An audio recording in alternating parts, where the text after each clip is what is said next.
धीरे धीरे अब आप देखेंगे कि बुलडोज़र की रफ्तार काफ़ी तेज़ हो गई है यहाँ पर, और कॉम्प्लेक्स कुछ ही घंटों में या मैक्सिमम कल तक पूरी तरीके से यहाँ पर नस्तनाबूद हो जाएगा, पूरी तरीके से बुलडोज़ कर दिया जाएगा। लेकिन व्यापारियों की आंख अगर आप देखेंगे तो बहुत ज़्यादा नम है, हालत यहाँ पर के व्यापारियों की बहुत ज़्यादा ख़राब है। वो कह रहे हैं कि जिन्होंने हमारे साथ ठगी करी, पुलिस उस पर कार्रवाई क्यों नहीं कर रही है। सवाल ये भी उठता है कि आखिरकार पुलिस उसको क्यों नहीं पकड़ रही है। अगर कार्रवाई होनी है, अगर इंसाफ करना है तो दोनों को बराबरी से इंसाफ होना चाहिए, दोनों पर कार्रवाई होनी चाहिए। लेकिन एक को छोड़ करके और सिर्फ व्यापारी वर्ग पर अगर आप इस तरीके से बुलडोज़र चलाते हैं तो हालात कुछ ऐसे बनते हैं कि यहाँ पर इन लोगों का गुजारा कैसे होगा, इस पर भी एक सवाल उठता है। सर, आप यहीं पर रहते हैं, क्या होगा आगे उन लोगों? देखिए, आप लोग, और ये ठगी का भी एक तरीके से मामला देखा जा रहा है, तो जिन लोगों ने इनको बेचा या जिन्होंने खरीदा, जिसने बेचा फ्रॉड करके, उसके साथ क्या कार्रवाई? देखिए मैं वही बताने जा रहा हूँ आपको। सुप्रीम कोर्ट का सिर्फ इतना आदेश ये है, जो मैंने जितना मैं पढ़ पाया हूँ या जान पाया हूँ, सुप्रीम कोर्ट का मानना यह है कि आपको जगह अलाउड हुई, आपने रेजिडेंशियल में कॉमर्शियल बनाया, इतना अपराध है मेरे व्यापारी का, और उसने अपने आप नहीं बनाया, आवास विकास के अधिकारियों की मिली भगत से बना। इस बात से इनकार नहीं किया जा सकता। मेरे व्यापारी में और उनके बीच में गठबंधन हुआ और ये इमारत बनी, तो दोनों ही दोषी हैं ना, तो उनके खिलाफ भी सुप्रीम कोर्ट उचित कार्रवाई कराए। एक बात, ये बिल्डिंग टूट जाएगी, जगह कहीं नहीं जा रही, जगह व्यापारी ने खरीदी है, पैसा दे के खरीदी है, उसकी है। अभी वर्तमान में प्रदेश सरकार ने आवास विकास के नियमों में परिवर्तन किया है, एक नया जियो जारी किया है। उस जियो के तहत इस बिल्डिंग पर अगर उस जियो के अंदर हम आएंगे तो इसको बनवाने का प्रयास किया जाएगा। ये इतना आश्वासन हमें रखना चाहिए। तो आप लोगों के आश्वासन से जो व्यापारी वर्ग है, जो जिनकी दुकानें थी खासतौर पे यहाँ पे, वो लोग मतलब संतुष्ट हैं? देखिए, उनका तो हमारा और उनका प्रयास, संयुक्त प्रयास ये था कि ये ना टूटे।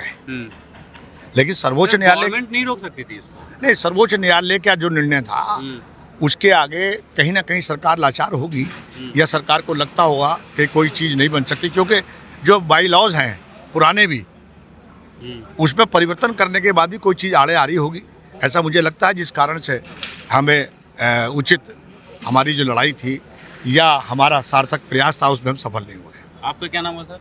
जितेंद्र अग्रवाल। क्या कहना चाहेंगे व्यापारियों से आप? देखिए, बड़ा दुखद मामला हुआ है जी, जिसकी कोई पूर्ति नहीं हो पा रही है, और प्रयास बहुत किए कि जनप्रतिनिधि लगे रहे सब लोग हमारे साथ, मगर दुर्भाग्य का मामला है। क्या एक भी बिंदु ऐसा नहीं मिला जहां पर इस बुलडोजर कार्रवाई को रोका जा सकता था? यहाँ पर समय के जब समय नहीं रहा था, सुप्रीम कोर्ट का मामला था, सुप्रीम कोर्ट के मामले में हम सम्मान करते हैं सुप्रीम कोर्ट का। कोई स्थिति नहीं रह गई। आपका सर क्या नाम है? सतीश गर्ग। कैसे देख रहे हैं आप इस कार्रवाई? ये बहुत ही दुर्भाग्यपूर्ण है जी। और हम लोगों ने इसकी लड़ाई शुरू से लड़ी। 2014 में भी हाई कोर्ट का जब डबल बेंच का निर्णय आया था, तब भी हमने यहाँ पे पूरा सभी व्यापारियों ने मिलकर, सभी जनप्रतिनिधि भी हमारे साथ में थे उस टाइम पे, पूरा व्यापार संघ था। उस टाइम भी हुआ, उस टाइम भी लड़ाई बराबर लड़ रहे थे। लेकिन इसमें कहीं ना कहीं चूक जो है, मुझे लगता है वो हमारी भी कहीं ना कहीं रही है कि हम जो है सुप्रीम कोर्ट में सही पैरवी ना कर पाए। और दूसरा क्या है कि सरकार ने भी बायलॉज में अगर पहले शायद चेंज हुआ होता तो मुझे लगता था हमारे व्यापारी के साथ राहत मिल सकती थी। ये मीडिया रिपोर्ट्स में आ रहा है कि ये ज़मीन किसी और की है, वीर सिंह नाम। हाँ, ये ऐसा हुआ। ये आवास विकास ने लगभग 470 गज का प्लॉट वीर सिंह के नाम अलाट करा था जी, और 84 में ये अलाट हुआ। उसके बाद उन्होंने यहाँ पे डेयरी खोली थी और आगे उन्होंने दुकानें बना के बेचना चालू कर दिया था। उसके बाद वीर सिंह ने हाँ, उसके बाद जो है धीरे धीरे ये दुकानें बनती चली गई।